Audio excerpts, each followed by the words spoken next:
Assalamualaikum warahmatullahi wabarakatuh. Salam sejahtera bagi kita semua.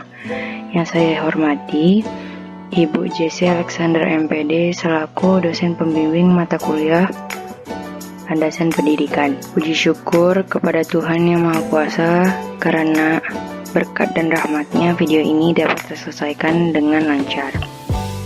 Perkenalkan, nama saya Cewang Yuliantini dengan NIM 20051112648 dari kelas 2B Pendidikan Matematika 2020. Di sini saya akan menyampaikan materi mengenai permasalahan pokok pendidikan Indonesia yang berisikan submateri.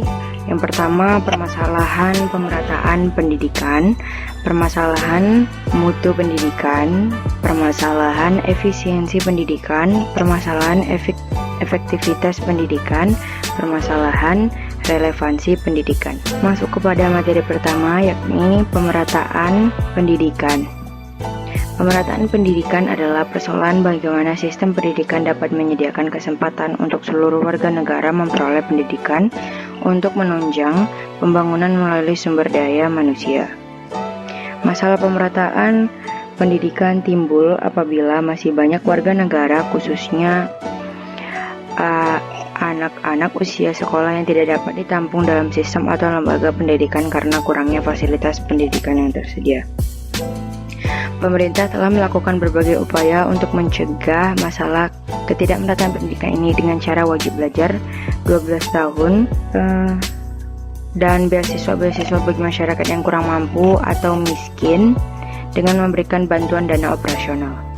Walaupun sudah diadakan sekolah gratis, bantuan dana operasional atau BOS, ataupun alokasi dana BBM, namun yang diberikan belum merata. Masih banyak masyarakat miskin yang tidak mendapatkan apa yang seharusnya mereka dapatkan. Padahal seluruh rakyat berhak mendapatkan pendidikan yang layak. Faktor-faktor yang mempengaruhi rendahnya pemerataan kesempatan pendidikan, yakni pertama ada lembaga pendidikan sebagian masih berorientasi di perkotaan, sedangkan pendirian lembaga pendidikan sebagian masih berorientasi di wilayah perkotaan, sedangkan untuk wilayah terpencil dirasakan masih sangat kurang.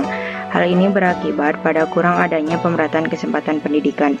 Yang kedua adalah masih terdapat pendirian atau penyelenggaraan pendidikan prasekolah tidak memenuhi standar minimal baik dari segi sarana dan prasarana maupun mutu dan profesionalisme guru. Kemudian, kondisi sosial ekonomi masyarakat di pedesaan dan daerah terpencil yang sebagian besar miskin telah menyebabkan kualitas gizi anak kurang dapat mendukung aktivitas anak didik dalam bermain sambil belajar. Kemudian, kurangnya kesadaran pendidikan dari warga negara.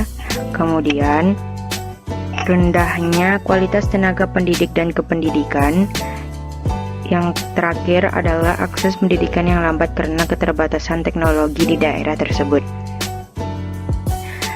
Materi selanjutnya adalah kuantitas pendidikan. Masalah kuantitas pendidikan merupakan masalah yang menyangkut banyak peserta didik yang harus ditampung di dalam sistem pendidikan atau sekolah.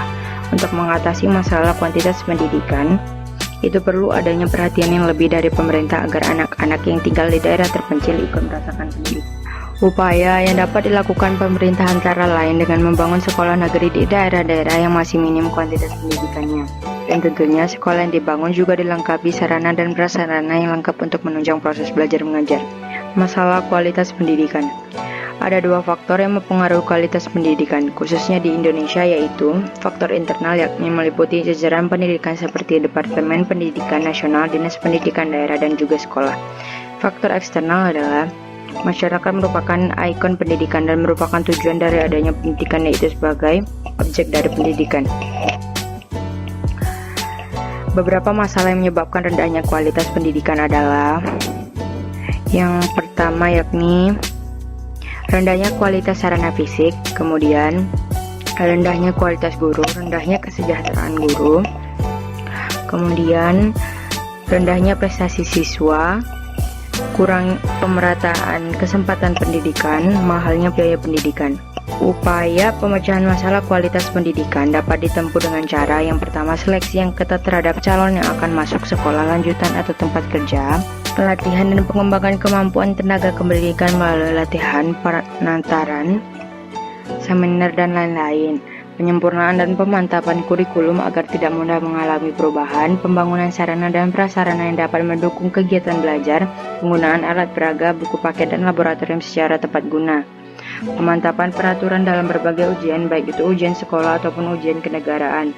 Pengawasan dan penelitian proses pendidikan oleh pemilik ke setiap sekolah. Efisiensi pendidikan. Sistem pendidikan yang efisien ialah dengan tenaga dan dana yang terbatas dapat dihasilkan sejumlah besar lulusan yang berkualitas tinggi. Efisiensi artinya dengan menggunakan tenaga dan biaya sekecil-kecilnya dapat diperoleh hasil yang sebesar-besarnya. Beberapa masalah efisiensi pendidikan yang penting sebagai berikut. Bagaimana tenaga pendidikan di Indonesia difungsikan dengan baik? Bagaimana prasarana dan sarana pendidikan di Indonesia digunakan dengan benar? Bagaimana pendidikan di Indonesia diselenggarakan dengan semestinya? Permasalahan efisiensi pendidikan dapat dipecahkan melalui pendekatan teknologi pendidikan seperti yang pertama yakni prinsip berorientasi pada peserta didik. Prinsip berorientasi pada peserta didik berarti bahwa dalam pembelajaran hendaknya memusatkan perhatian pada peserta didik dengan memperhatikan karakteristik minat potensi dari peserta didik. Kemudian, pemanfaatan sumber belajar. Pemanfaatan sumber belajar berarti dalam pembelajaran, peserta didik hendaknya dapat memanfaatkan sumber belajar untuk mengakses pengetahuan dan keterampilan yang dibutuhkannya. Masalah efektivitas pendidikan. Pendidikan dikatakan efektif atau ideal ialah apabila hasil yang dicapai sesuai dengan rencana atau program yang dibuat sebelumnya atau tepat guna. Bila rencana mengajar yang dibuat oleh guru atau silabus yang dibuat dosen sebelum mengajar atau memberi kuliah terlaksana secara utuh dengan sempurna, maka pelaksanaan perkuliahan tersebut dikatakan efektif. Pendidikan yang efektif adalah suatu pendidikan yang memungkinkan peserta didik untuk dapat belajar dengan mudah, menyenangkan, dan dapat tercapai tujuan sesuai dengan yang diharapkan. Untuk meningkatkan efektivitas pendidikan yaitu dengan menentukan tujuan pembelajaran yang ingin dicapai sebelum kegiatan pembelajaran dilakukan.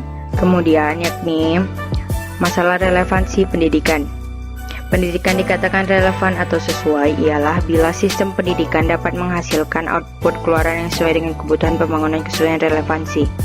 Masalah relevansi merupakan masalah yang berhubungan dengan relevansi atau kesesuaian antara pemilikan pengetahuan, keterampilan, dan sikap lulusan suatu sekolah dengan kebutuhan masyarakat, kebutuhan kerja.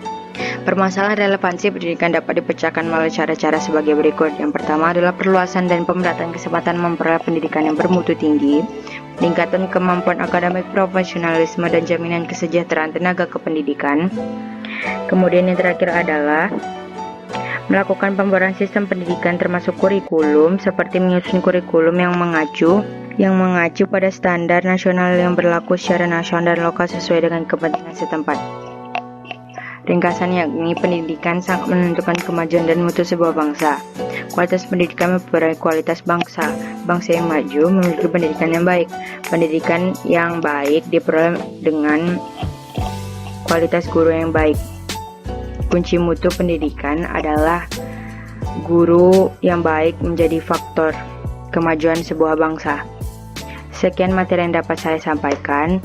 Maaf apabila ada kesalahan kata. Kesempurnaan hanya datang dari Tuhan Yang Maha Kuasa. Sekian, Assalamualaikum warahmatullahi wabarakatuh.